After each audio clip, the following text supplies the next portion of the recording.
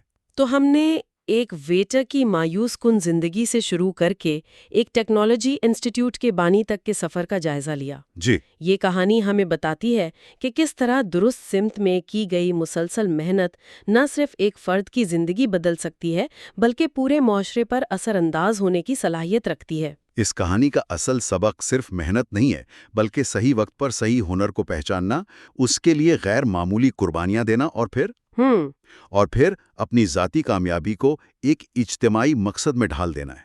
یہ خود انحصاری سے شروع ہو کر دوسروں کے لیے مواقع پیدا کرنے پر ختم ہونے والا ایک مکمل دائرہ ہے۔ یہ واقعی سوچنے پر مجبور کرتی ہے کہ ہم اپنی کامیابی کو کس طرح دیکھتے ہیں۔